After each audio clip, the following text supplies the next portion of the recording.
Yesterday, September 27th, 2025, several well-known influences gathered and gave speeches at the Peace and Freedom Rally in Kingston, New York. Among them was my friend Ray McGovern, who is known for his wisdom and Irish wit, gave one of the best, most heartfelt, and important speeches I have ever heard him give. Earlier this year, I shared his speech at the United Nations and posted it on my social media channels. And now I am sharing this amazing presentation with all of you, and I hope you will share it. Ladies and gentlemen, Ray McGovern.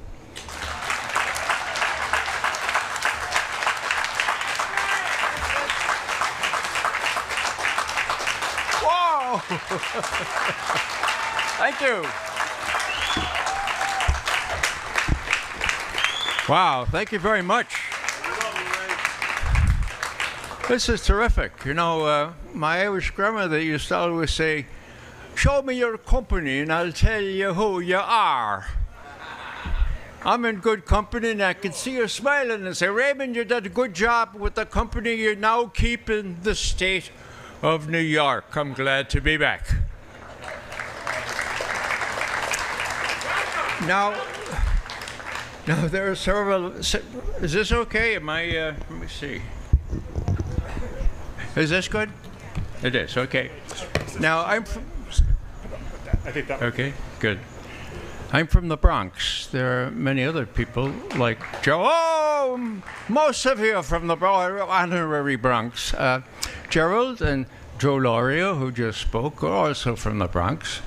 And we come from various parts of the world originally, and our grandfathers, well, Gerald's were, some of them were simple laborers. Joe's grandfather worked for the post office, and my grandfather worked for the post office. Those of you with a little Irish familiarity know we called it the post office where he worked, and he was a letter carrier. Now, I want to say something before I forget, and that is that we grew up in a really peaceful Bronx. When they arrived, it was farmland, if you can believe it, near Fordham University. Where I was a whole polyglot group of people from Italy or Ireland or people from Central Europe, or Jewish people and others. And it was a pretty peaceful atmosphere. There was no prejudice at all.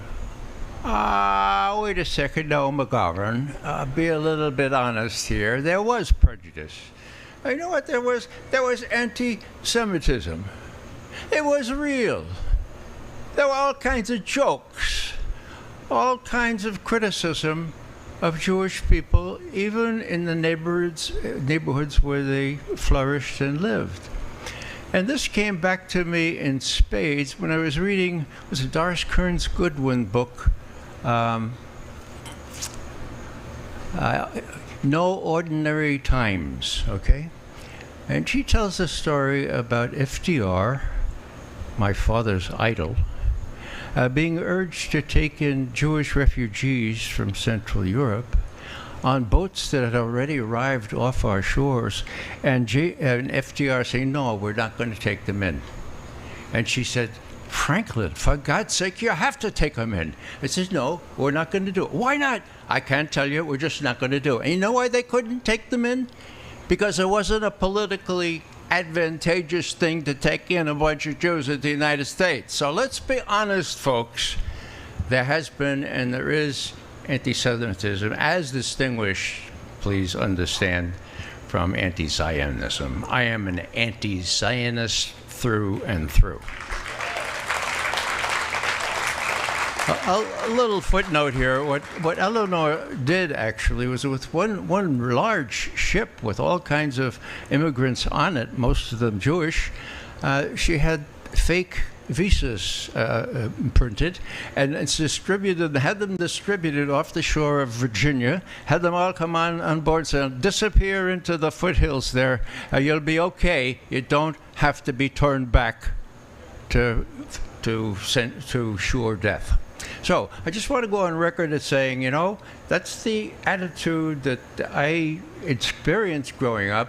It was tolerant, but there was this prejudice, and I have to face up to it. And the Irish are not immune from prejudice. My grandfather said, Raymond, now, do you know about the Irish, why they're so beautiful? You have to understand that, except for the ugly ones, they're the most beautiful race on the face of the earth. So there's a little bit of egocentrism there as well. My father, Philip, was a letter carrier, and his route took him to the last stop on the 3rd Avenue L. They bought a house there. He and my grandmother, who was a seamstress making dresses for wealthy ladies, pooled their savings and their salaries together, built a two-family home, and luckily got a tenant to the first floor so that they could pay the mortgage, which was $35 in those days. Quite a burden there for them, $35 a month, okay? Now, with that kind of background, I was sort of attuned to learning things about what happened to the Jews in Hitler's Third Reich. And then when I heard, as a young boy, 9 years old now, in 1948, that finally, there was a land without people for a people without land. There were parades in the Bronx. All this lie took hold, and we were so rejoicing because we knew what happened to the Jews in the Holocaust, right? And we finally no one told us, no one, that 700,000 Palestinians lived there and were expelled, and most of them ended up, guess where? Gaza, okay? So this kind of history kind of hit me, and as I matured and kind of learned more, I learned, what the history really delivers to us to this day. I used to say as a little kid, I remember, sometimes you remember peculiar things when you're a little kid. 9 years old, I hear all this stuff about what happened in those, what Hitler did to the Jews, and I say, when I get big, I'm never going to let that happen, right? Well, now I'm big, okay? Now a lot of us are big. And it's happening again. It's happening to the Palestinians. And I'm trying to do everything I can to expose it and to end it. I think there's a unique set of circumstances now where we just might get the UN to have a convening for peace resolution and actually put some teeth into what they could do with respect to Gaza. But that aside, as I got big, I went to Fordham University, both high school and college. All I had to do was crawl over the New York, New Haven, and Hartford tracks, and I could be there in 10 minutes. So we lived really close to Fordham. Then I went into the Army after having majored in Russian. And so I was in Army combat intelligence, infantry intelligence for 2 years before I joined the CIA. Now, when I joined the CIA as an analyst, we will tell the truth pretty much. For the first 2/3 of my career, I was a Russian expert, and we were able to tell what Truman originally intended. The truth that was not treated, okay? He wanted untreated intelligence. He didn't want to put us behind the State Department or the Defense Department. He wanted to create an agency responsive strictly and uniquely to the president, having career protection for telling him untreated intelligence, okay? I was able to do that from 1963 till I ended. I had, by a quirk of fate, I was able to brief Reagan's top advisors in an uncensored way. Now, after I retired, I saw that my former colleagues were actually prostituting themselves on the altar of Vice President Dick Cheney. It's hard to say the words, actually. Dick Cheney. He said you have to find weapons of mass destruction. something you may not know, the head of the imagery analysis group under the Pentagon, a fellow named James Clapper, wrote a book in which he said, you know, there was so much pressure from Vice President Cheney that we made a big mistake, and I admit my part in this, because we found WMD. Actually, we found things that weren't really there. Huh? He writes it in his book. That's the kind of leadership the intelligence community has had since for the last 2 decades. Fast forwarding ahead, intelligence. Well, the intelligence for Iraq, we knew it was fixed. That's why we assembled something called Veteran Intelligence Professionals for Sanity in January of 2003. We did 3 memos. Thanks, somebody knows about that. Well, we did 3 memos for Bush. We had to assume that, you know, he's being a bad briefed by Cheney and the others. He probably knew all along, but we warned him 3 times, and it was very embarrassing because our former colleagues were doing this kind of stuff. Now, finally, we got proof of what was going on.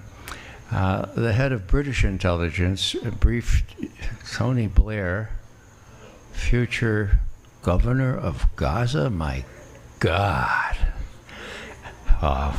Yeah, read the part. Anyhow, the head of British intelligence talked to George Tenet, the head of U.S. intelligence, in July, of 2002, and came back and briefed. And we have the minutes. And the minutes said Bush is going to make war in Iraq. It's going to be justified by the connection between weapons of mass destruction and terrorism. Translation. We're going to say that Saddam Hussein has all kinds of weapons of mass destruction, and he's going to give them to terrorists, And the crowning sentence in the briefing: the intelligence and the facts are being fixed, was the word, around the policy. The cardinal sin in intelligence analysis or intelligence anything. So, George Tenet, he begat this fellow named, who is the guy most recently for, well, the rest of these guys are all descendants of this duplicity, and Bill Burns was no better. What I want to say here is that gradually I learned when I was testifying before the Conyers Committee in Congress, and we had just had this word about the intelligence and facts are being fixed around the policy. So John Conyers, to his credit, had me testify with a couple others. And finally, one of them, they were all Democrats, they came in the House, right? They all came, and one of them says, well, Mr. McGovern, you said all things that it was not because. Why was it because, Give us a for instance. Why, for God's sake, did we go to war with Iraq? And I said, well, 3 things. The oil, obviously. Israel. Oh, God. The place went crazy. These were all Democrats, and they all started, And then I said the other one was L, logistics for the permanent military bases that we coveted there. It was clear. I used OIL as an acronym, and was it John? Anyhow, I got criticized for that, but for violating the rules of acronyms. Anyhow, as soon as I said Israel, guess what happened? Some of them left. Many of them later claimed that they were never there, or else they would have just thrown me out.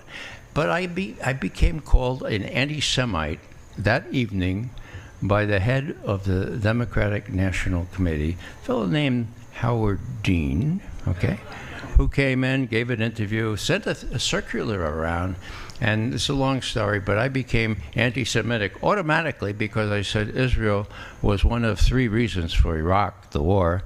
Now I have to say, I thought they used to be sort of equilateral, like a third. I think Israel was more than 50% of the reason why we went into Iraq. Put that in your pipe and smoke it. Now, we fast forward here to 2006. John Mearsheimer and Stephen Walt What an incredible article that was commissioned by a major periodical. It was about the Israel lobby. And when they gave the draft to the periodical guy said, "Oh my God, well, thanks very much, we'll pay anyway, but we can't publish this." Okay. So they had to go all over the place. They finally found a place, the London Review of Books, which is not much better now, but was better then. It was the Israel lobby, and it showed the whole thing about the Israel hold on our body politic, okay? Now, Gerald has already talked about a passionate attachment to the ideas of other countries. That's where we are, folks. There's sort of this passionate attachment. And Mearsheimer and Walt just revealed it in spades. So I'm reading it on the plane going down to Springfield, Missouri. Now, I was giving a lot of lectures on Iraq then, and that was no exception, but I happened to read it on the plane, and I said, oh my God, this is really dynamite, okay? No wonder they couldn't get it published in the United States. So, during this little talk, I'm talking to a church full of 300 people there, talking about Iraq. Q&A, Foley gets up, he says, now, Mr. McGovern, what do you think of Mearsheimer and Walt's book? I said, wow, I said to myself, I'm glad I read that on. I said, I think it's great, except for one thing. And I said, what's that? Well, they pretty much out to show the influence of the Israel lobby, and they missed the best example. And what was that? The USS Liberty. And I looked at the 300 people, and there was, blank faces all around. Now this is 2006, okay? So the guy, there's one in the back, one in the middle, one in the front. Okay, so I asked the guy in front, now, sir, would you tell us how you know about the USS Liberty? Ramrod straight he was. Sir, Sergeant Bryce Lockwood, Sergeant, U.S. Marine Corps, member of USS Liberty crew, sir. A survivor. So I said, well, Mr. Lockwood, could you come up and tell us what happened? Sir, I have not been able to do that yet, but I think I would like to try it tonight. Well, he comes up and he tells how he was carrying with a great big rock the crypto stuff that they were using, so they'd throw it overboard because the ship was sure to sink the way the Israelis were shelling it, okay? And he's behind the bulwark when a torpedo enters the compartment where his 35 Marine NCOs were working, intercepting messages and so forth. And by the time he got around the bulwark, there were only 2 left. The other 3 had all washed out through the hole, okay? So as he explained it, I grabbed one of them. I was able to hear one of them. Oh, they closed the hatch. I'm banging on the hatch. They open the hatch, and I get this one guy up, and they help me, and then he was all washed out to sea. Well, talk about first-hand testimony. Bryce is still around, and there are USS Liberty alumni, so to speak, still around. And if you want to know what PTSD looks like, talk to them, because their government would not support them. They said Israel made a big mistake when we had intercepted messages, pilot to ground control. That's an American ship. It's got a big American flag. Follow your orders. Follow your orders. Shoot. So the Navy, the government, they all turned their backs on this. I think I'm going to add something that speaks volumes. None of them were recognized. Well, finally, the captain was given an award at the putrid-smelling U.S. Naval Yard in Washington, rather than in the White House, as such awards were usually given, Captain McGonigal. But this is how it went down. This is why the Israelis were unable to kill the entire crew, and that was a crew of about 298, if memory serves, and sink the ship. The Israelis had known which radar were working, and so they shot them out first thing, so no messages could get out. and then they put napalm all over the boat, and then over the ship, and the torpedo boats came to finish them off. Well, Terry Barget, a sailor from Texas who knew about baling wire and all kinds of other things, he comes up to Captain McGonigal and he says, "Captain, I think I can get, that radar that we couldn't get running? I think I can get that up and we get an SOS out, Captain." So McGonigal says, "Yeah, right. What are you going to do, swim through that napalm? Is that what you're going to do?" "Sir, request permission." Permission granted. So he brings his baling wire, hooks up that one communication device, gets an SOS out to the 6th Fleet.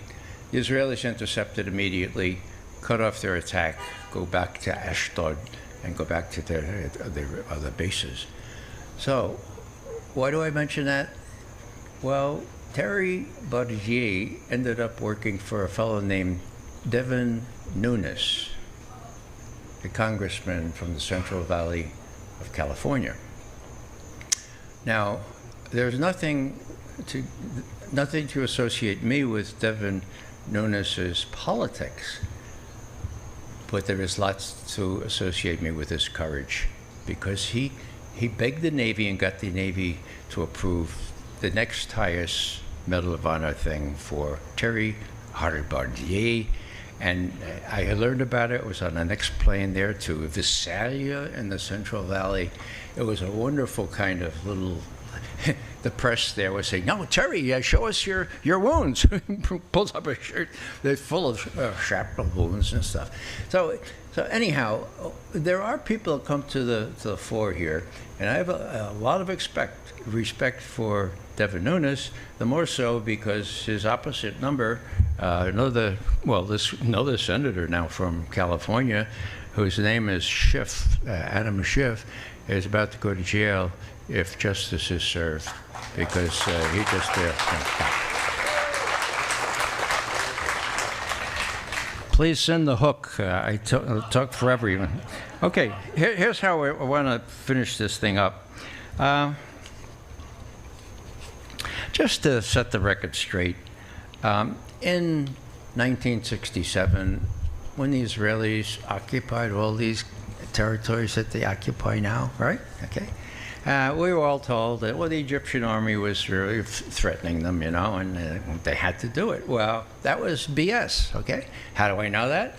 Menachem Begin, former Prime Minister of Israel, in a fit of chutzpah, okay, stands up before the National Defense College in March of 1982, and he says this: "We had a choice in June 1967. The Egyptian army concentrations in the Sinai do not prove that Nasser was really going to attack us. We decided to attack him, period," end quote. So what are you going to do about it? Does it remind you of anything like maybe that happened this week at the UN with Netanyahu following suit? How do we permit this kind of stuff? How do we allow these people to jerk us around like that? So what are you going to do about it? We just wanted to expand the Lebensraum, is what the Germans called it. We don't call it that anymore, of course. So that's one thing. The other thing, well, let's see. I would just say that there's a flotilla heading toward Gaza now.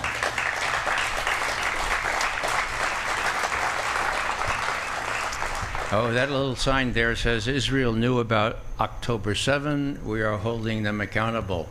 Well, we can hold them accountable. We'll have to see if that's true. It looks like it may well be true. In any case, let's just put the context around that, okay?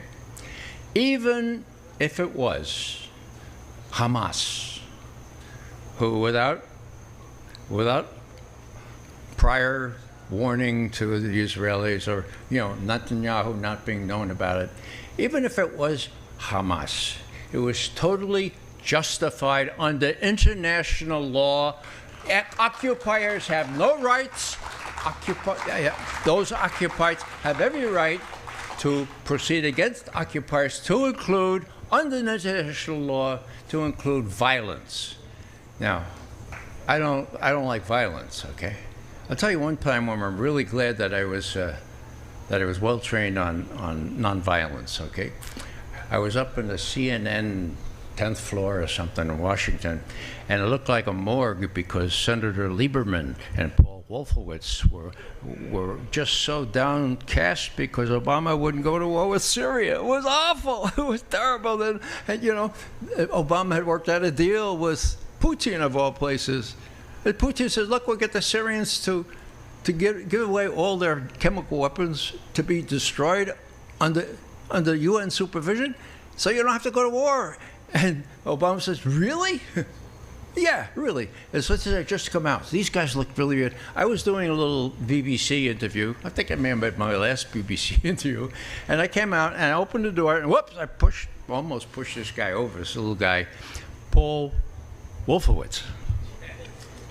Now I said, thank you, God, for teaching me nonviolent, because this is the acid test. Anyhow, I watched them do their bit. Here Lieberman saying, you don't have to get congressional approval to have a war, for God's sake. So I meet them in the elevator shaft with my part of Article 1 of the Constitution, torn out of what Dennis Kucinich gave me from the Constitution, okay? So I said, look, please read Article 4. And of course, they didn't know who I was. I was dressed to the gills, of course, CNN, BBC. Anyhow, that's a long story. But the point is that these guys really were downcast that we missed this particular war. Of course, you know how Syria came out at the end. Now, what's going to happen with the flotilla? Well, I know something about this because in 2011 I was on the U.S. boat to Gaza. And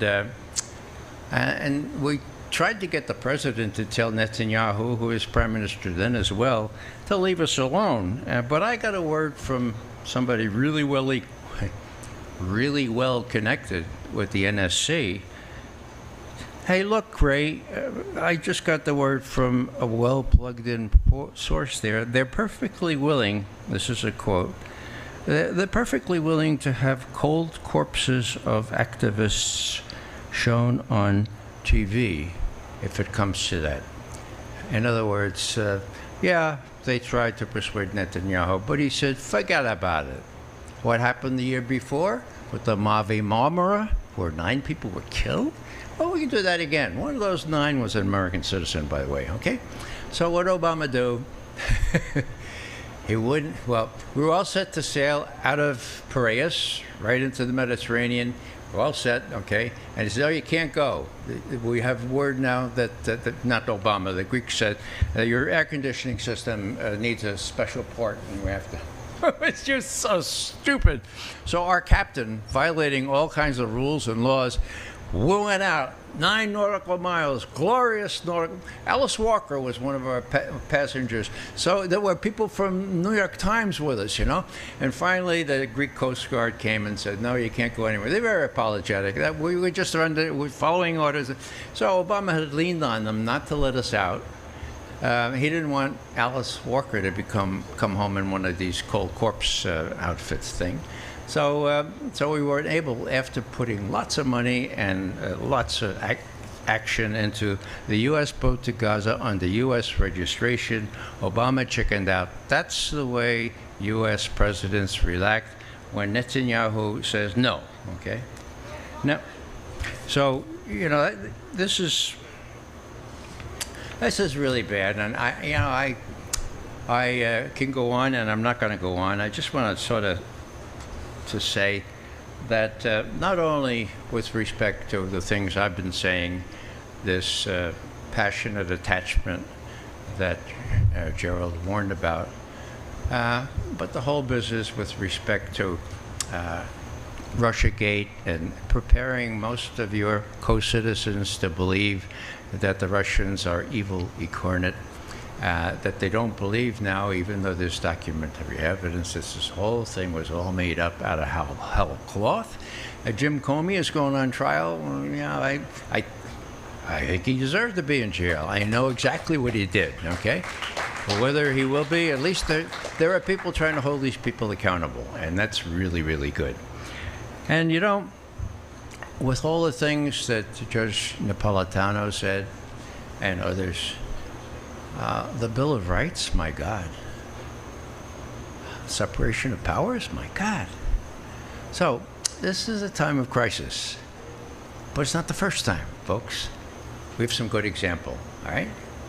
There was a little pamphlet named The American Crisis. It was circulated in late 1776. It was by a fellow named Thomas Paine.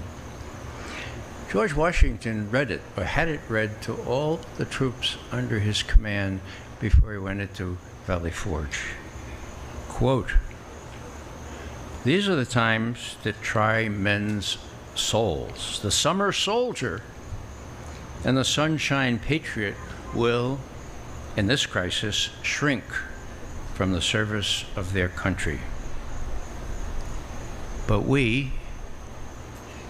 he that stands it now, who stands by now, who stands before this challenge and answers it, he that stands it now deserves the love and thanks of men and women." Now, are we going to be winter soldiers? It's almost winter. And some of the things that Joe Lauria and the judge have said and others, it's well into autumn here. Are we going to be winter soldiers or are we not? I like to think back to Cesar Chavez. There are lots of people who will say, "Oh God, this is terrible. Oh, it's rain. It's going to rain and rain and rain. We can't." Well, when Cesar Chavez decided to do the grape boycott, some of you don't remember because you're not old. He said, "Look, we're going to do this grape boycott," and most of his followers said, "That's a good idea, Cesar, but there aren't enough of us." And he said, "There are enough of us, okay? But without action, nothing's going to happen, okay?" And so they did it, and you know the result of the grape boycott. So again, going back to my grandmother, Raymond, show me your company, and I'll tell you who you are. I would ask each of you just to turn around and see who we are, and see if there are enough of us, and see if we're winter soldiers and willing to make the sacrifices that our forebears did make back in 1776 when Tom Paine wrote that very lucid thing. There are enough of us, but if we shrink from our duty, well, last thing I'll say is that Rabbi Abraham Heschel, who is a real witness on Vietnam and other things, said, look, when really bad things happen, like genocide, forced starvation, not all of us are guilty, but all of us are responsible. Those who do nothing when gross injustice happens are worse than the people doing the injustice. And finally,